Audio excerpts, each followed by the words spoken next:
नमस्कार। मुद्दा तो है, मैं आपका स्वागत है। मैं हूं आपके साथ ब्रजेश चौक से। आज मुद्दा है भूरिया को कमान, आदिवासियों पर ध्यान। कांग्रेस ने कांतिलाल भूरिया को इलेक्शन कैंपेन कमेटी का अध्यक्ष बनाकर आदिवासी कार्ड चल दिया है। आदिवासियों पर शुरू से ही कांग्रेस की नज़र थी, क्योंकि 2018 में आदिवासियों ने ही कांग्रेस का सूखा खत्म किया था। ऐसे में अब फिर वो आदिवासियों को रिझाने के लिए जोर लगा रही है, लेकिन भूरिया को कमान देने पर सियासत भी शुरू हो गई है। बीजेपी कांग्रेस के इस कदम को महज वोट बैंक की राजनीति बता रही है। ऐसे में अब सवाल यह है कि क्या कांग्रेस का यह फैसला फिर आदिवासियों को उसके पाले में ला देगा? क्या कांग्रेस का आदिवासी कार्ड जीत का ट्रम्प कार्ड साबित होगा? सवाल तो यह भी है कि क्या बीजेपी अपनी योजनाओं के दम पर आदिवासी वोटर्स को वापस अपने पाले में ले आएगी? आज इन्हीं सवालों पर चर्चा करेंगे, लेकिन पहले देखिए यह रिपोर्ट।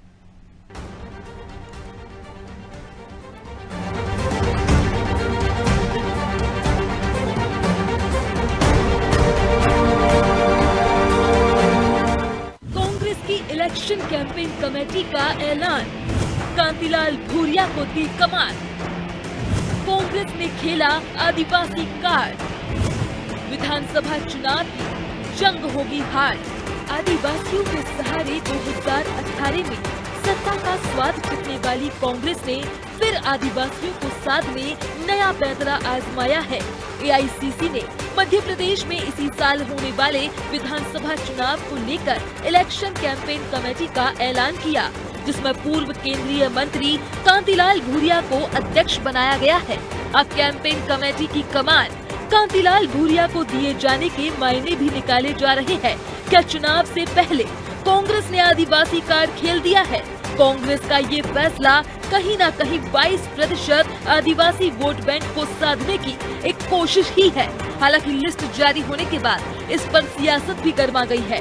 बीजेपी ने फिर आरोप लगाया है कि कांग्रेस सिर्फ आदिवासियों को वोट बैंक के लिए इस्तेमाल करती आई है और इस बार वो यही कर रही है। देखो, कांतिलाल जी भूरिया पहले भी अध्यक्ष रहे थे और भूरिया जी को पहले अध्यक्ष था और जब सरकार बनने पे आई तो भूरिया जी को दरकिनार कर दिया। ये कांग्रेस का मुखौटा है। आप देखें सुभान सिंह सोलंकी जी का, उनके साथ भी ऐसा ही किया। जम्मानी जमुना देवी जी के साथ भी इन्होंने ऐसा ही किया। वोट लेने के लिए कोई भी जनजाति का चेहरा, आदिवासी का चेहरा आगे कर देते हैं और जैसे ही सरकार बनती है उनकी उपेक्षा कर देते हैं। उनकी कमेटियों में भी जो दिखाई देता है कि बेटा भी, पिता भी कमेटी के अंदर है तो बेटा भी उसके अंदर है। कमलनाथ जी और नकुलनाथ जी दोनों कमेटियों में। तो परिवारवाद को चरितार्थ करने वाली ये कमेटी है। लेकिन एक बात जरूर मुझे ध्यान में आती है कि कमलनाथ जी ने चोट कर दी है दिग्विजय सिंह जी के साथ, क्योंकि वो भी अपने बेटे के लिए लगातार प्रयासरत हैं। यूं तो आदिवासी 2003 से 2013 तक बीजेपी के पक्ष में ही वोट करते रहे, लेकिन 2018 में जब चुनावी हवा बदली तो आदिवासियों ने कांग्रेस का सपोर्ट कर दिया। नतीजा ये रहा कि कांग्रेस सरकार बनाने में कामयाब रही। अब कांग्रेस इस बार भी इस वोट बैंक को अपने पाले में लाने की कोशिश कर रही है। लेकिन गौर करने वाली बात ये है कि कांग्रेस की इलेक्शन कैंपेन कमेटी में उमंग सिंघार जैसे वरिष्ठ नेता का नाम शामिल नहीं है, जबकि लिस्ट में कमलनाथ के साथ नकुलनाथ और दिग्विजय सिंह के साथ उनके भाई लक्ष्मण सिंह का नाम शामिल है। यानी इसमें भी परिवारवाद की झलक दिखाई दे रही है। और एक ये भी वजह है कि बीजेपी कांग्रेस पर हमलावर है, लेकिन बीजेपी के आरोपों पर कांग्रेस ने भी पलटवार किया है। देखिए, भारतीय जनता पार्टी की आदिवासी विरोधी मानसिकता समय समय पर सामने आती है। एक आदिवासी को यदि इलेक्शन कमेटी का अध्यक्ष बनाया जाता है, प्रचार समिति का अध्यक्ष बनाया जाता है, तो वो भारतीय जनता पार्टी जो आदिवासियों के मुंह पर पेशाब करना चाहती है उसको तो तकलीफ होगी ही। ये बता दें, इनमें आदिवासी समाज से किसको अध्यक्ष बनाया जा रहा है? हमने तो बनाया और डंके की चोट पर बनाएंगे। भाजपा को तकलीफ होती हो तो होती रहे। आदिवासियों का साथ होना सत्ता के शिखर तक पहुंचने की राह को आसान करता है, क्योंकि एमपी की कुल 230 सीटों में से 84 सीटों पर आदिवासी वोटर्स निर्णायक हैं। 2013 के विधानसभा चुनाव में आदिवासी वर्ग के लिए आरक्षित 47 सीटों में से बीजेपी ने 31 सीटें जीती थी, तो कांग्रेस के खाते में सिर्फ 15 सीटें आई थी। लेकिन 2018 के चुनाव में बीजेपी सिर्फ 16 पर ही जीत दर्ज कर सकी, जबकि कांग्रेस ने 30 सीटें जीती थी। इसलिए कांग्रेस आदिवासियों को लुभाने का कोई मौका नहीं छोड़ना चाहती। हालांकि आदिवासी वोट बैंक को साधने में कौन कितना कामयाब हो पाएगा, ये आने वाले वक्त में साफ हो जाएगा। ब्यूरो रिपोर्ट, अनादि टीवी।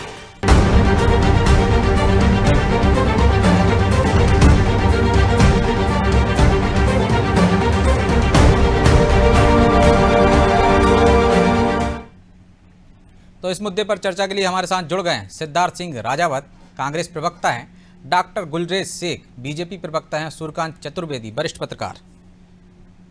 तीनों मेहमानों का बहुत बहुत स्वागत है। शेख साहब, शुरुआत आपसे ही करेंगे। कांग्रेस कह रही हमने तो डंके की चोट पर एक आदिवासी नेता को चुनाव अभियान समिति का अध्यक्ष बनाया, लेकिन बीजेपी की मानसिकता आदिवासी विरोधी है, वो आदिवासियों के सिर पर पेशाब करती है, इसलिए एक आदिवासी का अध्यक्ष बनना उसे पच नहीं रहा है। आप बता दीजिए, आपने किस आदिवासी नेता को किसी कमेटी का अध्यक्ष बनाया हो? देखिए, कांग्रेस की बात और गधे की लात तो कोई फर्क नहीं होता है। जिस प्रकार से कांग्रेस बोल रही है ना, ये यूज एंड थ्रो करती है किन वर्गों का, एससी का, एसटी का, ओबीसी का और माइनॉरिटीज का। इनके लिए इस पार्टी में कुछ होता नहीं है, केवल इनको वोट बटोरने हैं, तो ये सब करते हैं। आप मुझे ये बताइए सर कि अभी जब पिछले बार राज्यसभा के चुनाव हुए थे तो माननीय दिग्विजय सिंह की कांग्रेस की तरफ से गए थे, और एक बीएसपी का पूर्व नेता कांग्रेस में आया था, उसने भी पर्चा भरा था, वो शेड्यूल्ड कास्ट से था, उसके सर के ऊपर पैर रख के माननीय दिग्विजय सिंह जी पहुंच जाते हैं, उसका अपमान करते हैं। हमको ये बात बुरी लगी थी, उस समय भी हमने विरोध किया था, और हमने किसको मौका दिया था? उस समय हमने ट्राइबल समाज से हमने सांसद बनाया था सुमेर सिंह सोलंकी जी को, और वो आज प्रतिनिधित्व कर रहे हैं। और कई बार हमने देखा है लगातार संसद में बैठकर ट्राइबल्स के मुद्दों को उठाते हैं। और आप ये देखिए ना कि उमंग सिंगार की अभी बात है, आपने ही अपनी रिपोर्ट में कहा कि कमेटी में नहीं रखा गया। क्यों नहीं रखा गया? क्योंकि माननीय दिग्विजय सिंह जी को उन्होंने गुंडा लफंगा एक तरह से कहा था। उन्होंने कहा था मध्य प्रदेश का यदि सबसे बड़ा कोई माफिया है तो वो दिग्विजय सिंह है। और ये कब कहा था उन्होंने? ये उस समय कहा था जब उमंग सिंगार जी वन मंत्री हुआ करते थे माननीय कमलनाथ जी के शासनकाल में। और मैं तो कहता हूं ना, सिद्धार्थ सिंह जी बैठे हैं, कांग्रेस का मुंह है, ये प्रवक्ता मतलब पार्टी का मुंह होता है, ऑफिशियली बैठे हैं, ये बोल दे अगर इनको सच में आदिवासियों से जरा भी लगाव है, मैं आज राजनीति छोड़ दूंगा। कमलनाथ जी की जगह किसी आदिवासी को ये मुख्यमंत्री बनाएंगे, ये डिक्लेयर कर दे, मैं राजनीति छोड़ दूंगा। कांतिलाल भूरिया आ रहा हूँ सिद्धार्थ जी, आ रहा हूँ आपके पास आ रहा हूँ। सिद्धार्थ जी, वो कह रहे हैं कि मुख्यमंत्री चेहरा बनाएंगे क्या? जब जब आपको वोट चाहिए होते हैं आदिवासियों को, सिर्फ मुखौटा बनाकर आप बिठा देते हैं, चाहे कांतिलाल भूरिया हो, चाहे शिवभानु सिंह सोलंकी हो, चाहे जमुना देवी हो। इस बार ठगे नहीं जाएंगे। यदि आप सच्चे हितैषी हैं तो घोषणा कर दीजिए कि वो सीएम चेहरा होंगे। अगर भारतीय जनता पार्टी और संघ इतने हितैषी हैं आदिवासी और दलितों के, तो आज तक संघ प्रमुख कोई भी दलित या आदिवासी क्यों नहीं है? क्या ये बनाएंगे? पूछिए। ये थोड़ी नहीं बना पाते ना, बीजेपी वाले संघ वालों को नहीं बनाते ना, उल्टा कह रहे हो आप। संघ वाले बीजेपी वालों को बनाते हैं। संघ में मोहन भागवत जी की जगह किसी आदिवासी को बनाइए, किसी दलित को बनाइए संघ प्रमुख, क्यों नहीं बनाते हैं? नहीं, उल्टी गंगा मत बहाइए ना, फिर कोई कहने लगेगा कि राहुल गांधी। ये बना नहीं सकते ना भाई, जो उनमें क्षमता नहीं है। संघ वाले बीजेपी को बनाते हैं, बीजेपी वाले संघ वालों को बनाते हैं। अरे मैं बोल रहा हूँ और आप क्या सुन रहे हैं ब्रजेश जी? मैं आप कह रहे हैं ना संघ का प्रमुख कोई किसी आदिवासी को बनाएगी क्या बीजेपी? तो क्या आप जानते नहीं है कि बीजेपी बना पाएगी क्या? मैं कह रहा हूँ बीजेपी और संघ के अंदर किसी आदिवासी को चेहरा बनाएंगे क्या? ये मुख्यमंत्री का और संघ प्रमुख का या प्रदेश अध्यक्ष का पूछिए, इनसे बनाएंगे क्या? ये बनाया है अभी तक? संघ प्रमुख आज तक आदिवासी और दलित क्यों नहीं रहा है? पूछिए जरा। और गुरु गोलवलकर की किताब पढ़िए कि नहीं पढ़िए? मैं पूछना चाह रहा हूं डॉक्टर साहब से, जरा गुरु गोलवलकर की किताब भी पढ़ लीजिए, उसमें क्या लिखा है उन्होंने। और आप दलित और आदिवासी का जो आप कांग्रेस के ऊपर लांछन लगा रहे हैं, कम से कम अपने गिरेबान में झांक के देखिए। 30,400 आदिवासियों पे एफआईआर हुई है, 5-5 बच्चों को नेमावार में गाड़ दिया जाता है। पेशाब कांड अभी आपके सामने जीता जागता उदाहरण है। और गुना के अंदर आदिवासी के ऊपर पेट्रोल डाल के जला दिया जाता है, ये आपके शासनकाल में हुआ है। और ये मेरा नहीं, ये एनसीआरबी की रिपोर्ट है। 13,800 बच्चियां गायब हैं आदिवासी, उनके लिए आपने क्या किया? 1.5 लाख बैकलॉग के पद नहीं भरे आपने। हमारे कितने आदिवासी भाई बहन ओवर एज हो गए उसमें। आदिम जाति कल्याण विभाग बंद कर दिया और अब बता आदिवासी दीजिए, प्रेम अब दिखाया ये भी जा- बता दीजिए ना कि मुखौटा नहीं है वो, जो सीधा आरोप है उनका वो भी तो बता दीजिए। अरे आरोप पूछ रहा हूँ। हम जब से भी डिप्टी सीएम बना आदिवासी को कानून हिम्मत इतनी बनाया, इनने कितनों को बनाया, कितनों को बनाया पहले। बोलता है कि आप कह रहे हैं कि कमलनाथ की जगह आप किसी आदिवासी को, चाहे भूरिया जी को आप मुख्यमंत्री बनाएंगे। डॉक्टर बलराज सिंह कहता है कि राजनीति छोड़ देगा, बोल के दिखाओ। और आपने सुनिए, और अभी आपने क्या बोला कि कांग्रेस की बातें गधे की लातें। आप एक जो सबसे शांत प्रिय, सबसे मेहनती जानवर है, आप उसकी तौहीन कर रहे हैं। मतलब आप ठीक है, नहीं छोड़ रहे हैं उसकी बात तो राहुल गांधी का बड़ा आप चलिए, ठीक है, कोई बात नहीं, कांग्रेस की बात तो राहुल गांधी का आपके मैंने जाहिल कह दिया ना। मैं आपसे क्या पूछ रहा हूं? मैं माफी सिद्धार्थ जी, गुलरेज जी, एक एक करके बोलिए प्लीज। बोलिए बस। सीधे संवाद करेंगे तो दर्शकों को समझ में नहीं आएगा, मैं एक एक करके दोनों के पास आऊंगा। चलिए सूर्यकांत जी, क्या ये ट्रम्प कार्ड है कांग्रेस का और इससे आदिवासी वोट बैंक उसके पाले में रहेगा? जी क्या ये ट्रम्प कार्ड है सूर्यकांत जी कांग्रेस का और आदिवासी वोट बैंक उसके पाले में ही रहेगा 2018 में जिस तरह से वापस आ गया था? निश्चित रूप से जिस तरह से कांतिलाल समिति का अध्यक्ष बनाया गया है, वो खासतौर पर आदिवासी वर्ग को ध्यान में रखकर ही बनाया गया है। आपको याद होगा, देखिए अगर पिछले चुनाव की बात करें और खासतौर पर मालवा निवाड़ की, तो इस अंचल में जो 66 विधानसभा सीटें आती हैं उनमें 22 सीटें इसी वर्ग के लिए आरक्षित है। और अगर उन 22 सीटों पर आप नजर डालें तो 22 में से 13 सीटें कांग्रेस जीती थी, 6 सीटें सिर्फ भाजपा को मिली। और निश्चित रूप से ग्वालियर, मालवा और निमाड़ अंचल की सीटों पर जो कांग्रेस जीत हुई, उस जीत की वजह से कांग्रेस 1.5 दशक बाद मध्य प्रदेश में सत्ता पर वापसी करने में सफल रही थी। और आप देखिए कि इस पूरे अंचल में अगर सबसे बड़ा कोई आदिवासी चेहरा है सभी राजनीतिक दलों में तो वो भूरिया जी ही है। सबसे बड़ा कोई आदिवासी चेहरा इस समय कम से कम ना कांग्रेस में ना भारतीय जनता पार्टी में उस अंचल में है। और कांतिलाल भूरिया का अपना प्रभाव है और यही वजह है कि कांग्रेस ने वहां पर कांतिलाल भूरिया को ध्यान में रखते हुए उनकी नियुक्ति की है, आदिवासी मतदाताओं का ध्यान रखते हुए। और मुझे लगता है कि इस बार भी कांग्रेस चाहती है कि जिस तरह के चुनाव परिणाम पिछली बार उस अंचल में आए थे वैसे ही चुनाव परिणाम इस बार भी आए, तो उन्हें कहीं ना कहीं सत्ता में मदद मिलेगी। तो शेख साहब, सत्ता में मदद मिलेगी। कांतिलाल भूरिया ट्रम्प कार्ड है कांग्रेस के, ऐसी कोई कार्ड नहीं है, ऐसा कोई नेता नहीं है आपके पास उनके समकक्ष वाला। देखिए, आज का आदिवासी जो है ना, ये 15-20 साल पुराना आदिवासी नहीं है। भारतीय जनता पार्टी के इस कालखंड में वहां उनके क्षेत्रों में शिक्षा का काफी विस्तार हुआ है, इंफॉर्मेशन टेक्नोलॉजी का काफी विस्तार हुआ है। वो लोग समझते हैं कि कौन हमारा हितैषी है और कौन हमारे वोट्स का हितैषी है।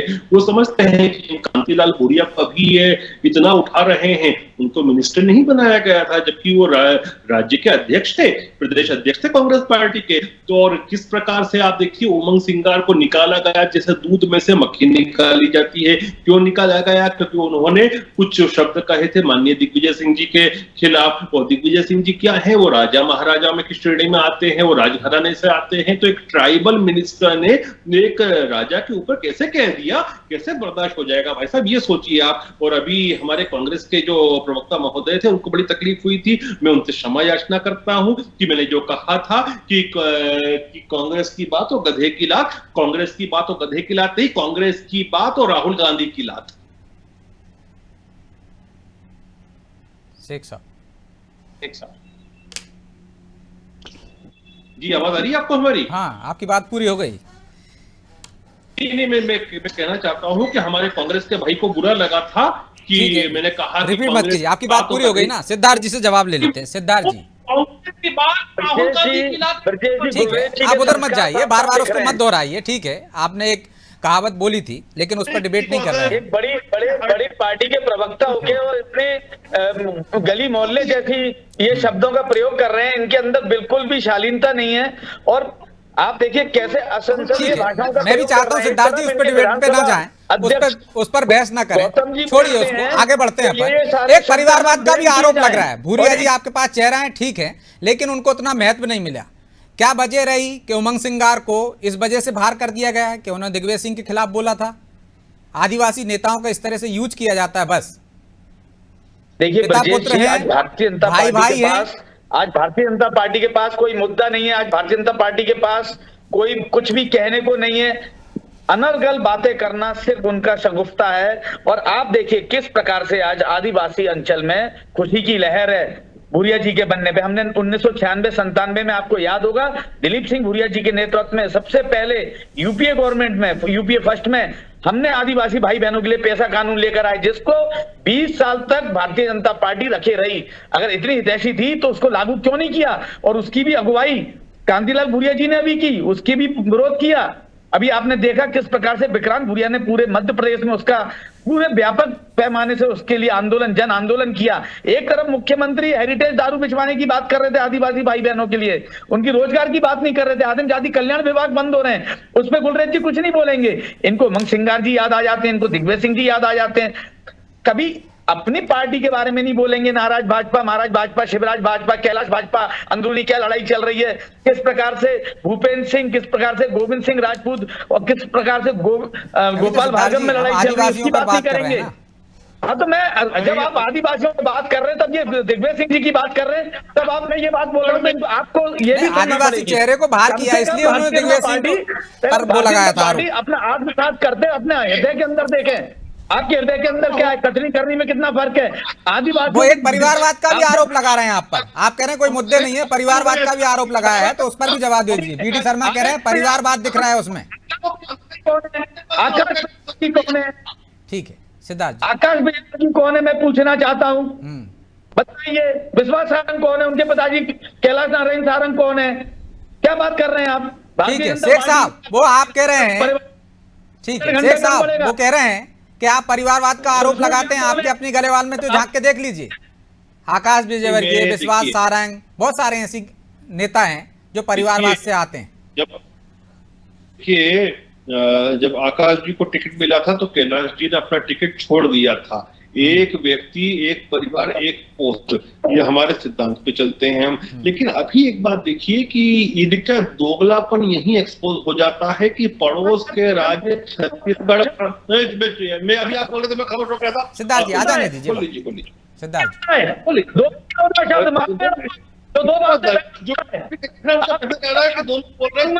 सिद्धार्थ जी समय नहीं है, देखिए दोगलेपन पे इनको क्षमा मांगनी पड़ेगी। दोगलापन किसे बोल रहे हैं ये? आप दोगले होंगे, मालूम है? जिसकी आप बोलते हैं मैं प्रूव करूंगा तो दोगलापन की अदालत है, मैं जनता की अदालत से प्रूव करूंगा। आप मुझे बोलने पड़ेंगे तो जनता देख लीजिए कि किस प्रकार से हमारी आवाज को मौका दे रहा है। आपने दोगला कैसे बोला है? दोगले आप होंगे, आपकी पार्टी होगी दोगली। ठीक है, दोगले आप हैं अंग्रेजों के साथ। ठीक है, आ गई ना सिद्धार्थ जी आपकी बात। पोस्ट करने वाला हूँ, आप इसलिए क्योंकि मैं आपको मालूम पोस्ट कर दूंगा, इसलिए आप नहीं बोल रहे। सिद्धार्थ पहले आप दोगले के ऊपर माफी मांगिए। ठीक है सिद्धार्थ जी, माफी आपने मांगी। आपत्ति दी। बोलने थे तो आपको पता है कि मैं एक्सपोज कर दूंगा आपको। मैं तोड़ जाऊंगा अगर इनने दोगलेपन के ऊपर माफी नहीं मांगी तो। तो इनको आपने भी तो दोगलेपन पूरी पे माफी पार्टी मांगनी को लेके, पड़ेगी। शेख साहब को लेके पूरी पार्टी को बोल दिया ना, होगा हिसाब बराबर। दोगला क्या होता है? दोगले का अर्थ मालूम है आपको क्या होता है? जिसके आप उसके सुनेंगे, अगर मेरी बात पे गलत थी तो मैं माफी मांगूंगा। आपने मुझे बोलने नहीं दे रहे हो, मैं क्या बोल रहा हूँ? ठीक है, आप बोलने नहीं दे रहे हो ना भाई। क्षमा आजाद मांगिए। नहीं, सिद्धार्थ जी। सुनो तो सही आप, मैं क्या कह रहा हूँ, मैं प्रूफ कह रहा हूँ। देखिए दोगलापन इसको कहते हैं जो आज कांग्रेस यहाँ पर बैठ के कर रही है भाई साहब। और पड़ोस आप दोगलेपन की शब्द नहीं दोहरा सकते, असंसदीय भाषा। अगर प्रूव नहीं कर मांगूंगा, अगर मैं प्रूव नहीं कर पाया तो मैं माफी मांगूंगा, लेकिन मैं चुप फिर आपसे कर रहा हूँ। आपको नहीं, आप मुझे बोलने नहीं दे रहे हो, आप मुझे बोलने नहीं दे रहे, शब्दों आप की मुझे बोलने नहीं दे रहे, आप मुझे बोलने नहीं दे रहे। मैं प्रूफ नहीं कर पाया, मैं प्रूफ नहीं कर पाया तो मैं क्षमा मांग लूंगा आपसे, लेकिन आप मुझे पूछना क्या होता है? आप मुझे ठीक है, लौट रहा हूँ शेख साहब आपके पास, लौट रहा हूँ सिद्धार्थ जी, लौट रहा हूँ। सूर्यकांत जी, क्या जो योजना है बीजेपी लेकर आई है, एक तरफ योजना है एक तरफ चेहरा है, क्या भारी पड़ता दिख रहा है आपको? चेहरे पर प्रभावित होकर आदिवासी वोट करेंगे या योजनाओं को देखकर? सूर्यकांत जी छोटा सा जवाब। ब्रजेश जी, सरकार निश्चित रूप से इस वर्ग को अपने पक्ष में करने के लिए तरह तरह की योजनाएं ला रही है और उन पर क्रियान्वयन भी तेजी से शुरू हुआ है। लेकिन इन योजनाओं का कितना असर पड़ेगा, इनका क्रियान्वयन चूंकि अभी चल रहा है, तो जब क्रियान्वित हो जाएंगे उसके बाद इसका कितना असर पड़ेगा तब इसका अनुमान लगाया जा सकता है। लेकिन यह तो तय है कि एक तरफ भारतीय जनता पार्टी योजनाएं ला रही, तो दूसरी तरफ कांग्रेस ने उसके समकक्ष उस वर्ग का बड़ा आदिवासी चेहरा लाकर खड़ा कर दिया है। तो कौन किस पर भारी पड़ेगा यह तो समय बताएगा। तो जब चुनाव, लेकिन ये चेहरा तो 2003 से ही था ना, कोई कांतिलाल भूरिया अभी तो चेहरा बन नहीं गए, लगातार हैं वो पार्टी में, केंद्रीय मंत्री रहे हैं, प्रदेश अध्यक्ष रहे हैं। निश्चित रूप से, लेकिन उस समय मध्य प्रदेश की राजनीति में सक्रिय नहीं थे। आपने देखा होगा कि 2018 के बाद वो मध्य प्रदेश की राजनीति में सक्रिय हुए हैं, वो उनके बेटे भी सक्रिय हुए हैं और उसके 2018 का ही परिणाम है कि अगर 2018 में तो अब चेहरा असर दिखाएगा या योजना है, ये तो आने वाला समय बताएगा। बहरहाल अभी समय समाप्त हो गया है, इसलिए चर्चा को यहीं विराम देना होगा। आप तीनों मेहमानों का बहुत बहुत धन्यवाद। तो कांग्रेस ने अपना ट्रम्प कार्ड चल दिया। आदिवासी नेता कांतिलाल भूरिया को चुनाव अभियान समिति का प्रमुख बना दिया है। अब वो कितना आदिवासियों को प्रभावित कर पाएंगे, कितने वोट को अपने पाले में ला पाएंगे, ये तो 2023 के परिणाम बताएंगे, क्योंकि बीजेपी भी आदिवासियों को साधने में कोई कसर नहीं छोड़ रही है। एक से बढ़कर एक योजनाएं लेकर आ रही है। योजनाओं के साथ साथ राष्ट्रपति आदिवासी वर्ग से बनाकर उसका भी श्रेय ले रही है। तो अब देखना ये होगा कि आदिवासी वर्ग किसके पाले में जाता है। वो जिसके पाले में जाएगा उसको सत्ता में पहुंचा देगा, या जिस बीजेपी के पाले में गया है तो वो सत्ता में बरकरार रहेगी, कांग्रेस के पाले में गया तो वो सत्ता में लौट आएगी। इसके लिए 2023 का इंतजार करेंगे। बहरहाल मुद्दा तो है, मैं इतना ही, मुझे दीजिए इजाजत और आप देखते रहिए अनादि टीवी। नमस्कार।